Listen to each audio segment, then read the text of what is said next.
There was heavy fighting in the Gaza Strip over the weekend, including the cities of Khan Yunis, Rafah, and the Netzer corridor.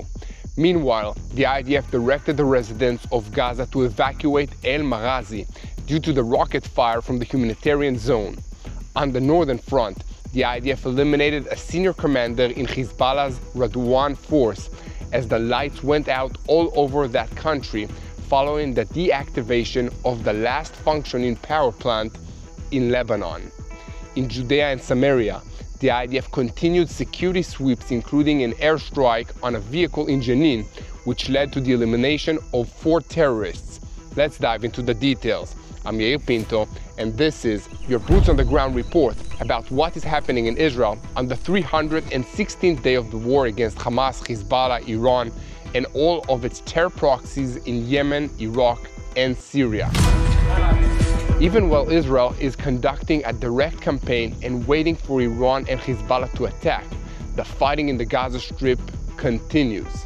The IDF operates in a number of combat areas in Khan Yunis, a broken neighborhood in Rafah, and in the Zaytun neighborhood. Forces of the 252nd Division are hard at work in the center of the Gaza Strip and eliminated a number of terrorists in several engagements over the weekend.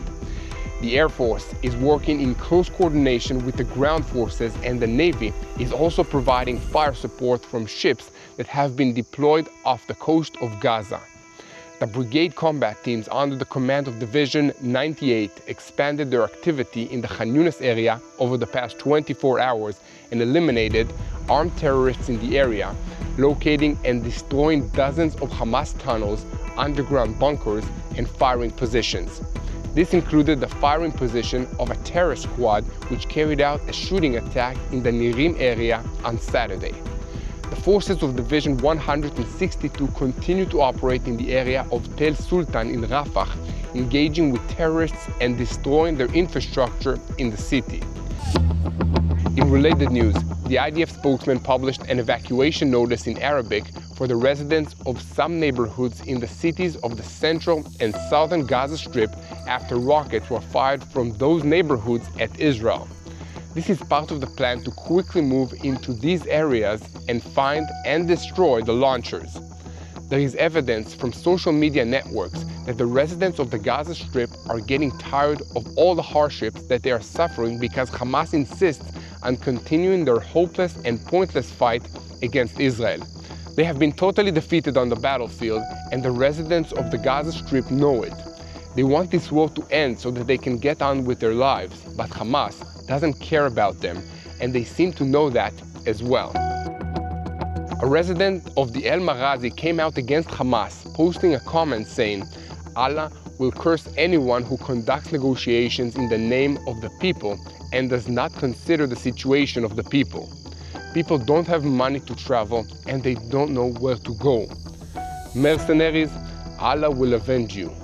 Another resident complained, "I swear, from day one we said, save us from Hamas before you save us from the Jews. May Allah destroy them, and the day we saw them." These comments and even some videos that were posted on social media in which Gazans made angry speeches denouncing Hamas came against the backdrop of further evacuations and movements of refugees inside the Gaza Strip. Dozens of families of Gazans evacuated from the refugee camp. The photos showed mattresses and equipment being loaded onto vehicles and Gazans evacuating while riding bicycles. Pickup trucks were also seen in the caravans of the evacuees. Hamas makes the residents of the Gaza Strip miserable, and they know exactly who to blame for the situation. So please continue to help us spread the truth. Share this video on YouTube and follow us on social media. After fighting in this war and injuring my knee, I realized the importance of taking care of our bodies. I believe that our bodies need good nutrition as our minds need faith. That's why I decided to start using the Divine Health faith-based keto zone program crafted by Dr. Don Colbert to charge my health with natural products. Boost your energy and mental clarity with MCT oil powder, or keep your mind sharp and focused under stress with Healthy Brain Zone. These supplements and many more come with 3 informative books to guide you in your journey.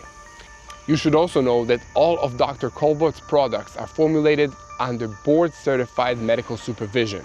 So if you want to start taking care of your body with me, visit tbnisrael.drcolbert.com or call 888-826-1939. Now back to the news, and switching our focus to the northern arena.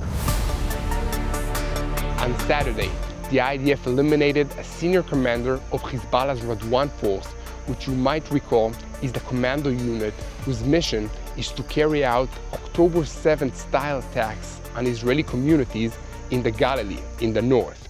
The Lebanese LBC channel reported that an Israeli drone attacked a motorcycle in the Kadmos neighborhood inside the city of Tzur, and the driver was eliminated shortly after arriving at a nearby hospital.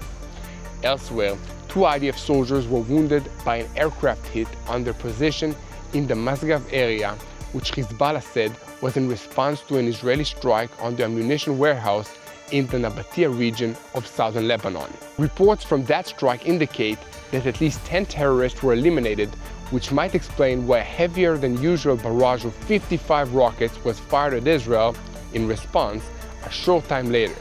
Some of those rockets reached as far south as the cities of Tzfat and Chatzor HaGlilit, both of which suffered brief power outages following interceptions in the air above them. However, there were no injuries that were reported, but 10 separate fires broke out in the area, keeping firefighting crews busy most of the night. It needs to be pointed out, however, that the light damage Hezbollah is doing to Israel with these constant barrages of rockets is on top of the tremendous damage they're already doing to Lebanon and its long-suffering civilian population.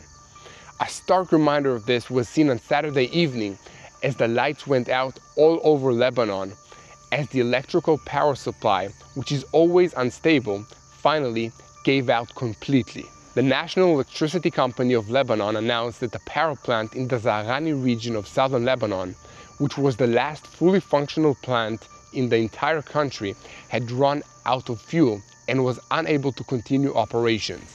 As a result, the supply of electricity to Beirut's international airport, drinking water pumps, and other essential facilities was shut down.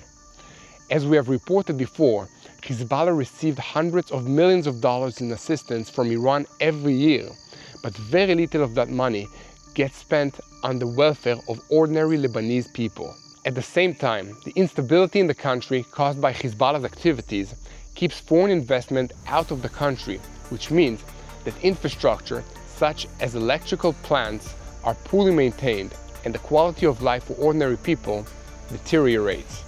Some Lebanese have resorted to buying private generators powered by diesel fuel, but for many, even this source of electrical power is out of reach, as the generators are very expensive and so is the fuel. For now, the airport in Beirut is one place that is running on generators, but this is a temporary solution at best. There is little evidence that Hezbollah is interested in reaching a solution to this problem, despite the fact that their political wing is part of the government in Lebanon. They have their own generators which allow them to continue supplying electrical power to their network of tunnels running underneath southern Lebanon. One of these tunnels was displayed Friday in a video released by Hezbollah and apparently meant as a warning to Israel. The video shows some of the tunnel network while the voice of Sheikh Hassan Nasrallah can be heard explaining to viewers how tunnels like this allow Hezbollah to threaten Israel. The tunnel in the video is indeed quite impressive. It's large enough to allow a convoy of trucks to pass through. The video also showed footage of a hidden entrance opening to allow the launching of heavy rockets, and the video concludes with a scene of several heavy armed terrorists standing under a banner that gives the name of this tunnel facility as Imad 4. Nasrallah's commentary in the background of the video includes a warning that his terrorist army is armed with accurate missiles and inaccurate missiles and operational capabilities that make them a huge threat to Israel in the event of a war. This video was accompanied by a report in the El Mayadin news portal, which is known to be a mouthpiece for Hezbollah. The report said, among other things, that the Imad 4 facility, shown in the video, is just one of many of which Hezbollah can launch weapons at Israel. The report added that this facility is also a warehouse where large numbers of rockets and missiles are stored to be supplied to other locations all over southern Lebanon. The video prompted a great deal of discussion in Lebanon, including mocking of Hezbollah. Many comments pointed out to how much money Hezbollah must have spent on building this tunnel, while others wondered how electricity and water were supplied to this tunnel since none is available above the ground in much of the country. Samir Khaja, the chairman of the Lebanese Forces Party, said yesterday, where were these facilities when the number of dead exceeded 500? Hezbollah cannot determine the fate of Lebanon through war. Echoing comments made by many others, he added that the tunnel and other Hezbollah facilities are financed by Iran to serve their interests, but this is not the interest of the Lebanese people. Ziena, a resident of Lebanon, wrote, Hezbollah dug all of these tunnels and did not build a single shelter for the people so that they can take shelter in. Jessica Obed, an energy expert from Lebanon, also tweeted, they make tunnels, but they don't have shelters. Beyond all of this, it must be noted that the IDF encountered the tunnel network of Hezbollah already in 2006 in the Second Lebanon War. They caused serious problems, but since then, they have been massively upgraded. They will present many more challenges in the future, and the IDF is taking this problem very seriously. Many years ago, the IDF discovered and demolished 6 tunnels that Hezbollah had dug underneath the border as part of an apparent plan to infiltrate forces into Israel to carry out attacks on civilian communities in the Galilee. It must be assumed that they have continued to look for ways to pursue this strategy, and the IDF must be vigilant in regards to this threat. According to past reports, it is known that some of the tunnels are very narrow and intended for use by terrorists, and some are wider and intended for Iranian ballistic missile batteries of the Fatah 110 type to go through. With all of these rapidly developing stories, we at TBN Israel believe that we need to increase the tempo of our reporting to keep you, our viewers, informed. That is why we're building a robust presence on social media, and we invite you to subscribe to us there as well as here on YouTube.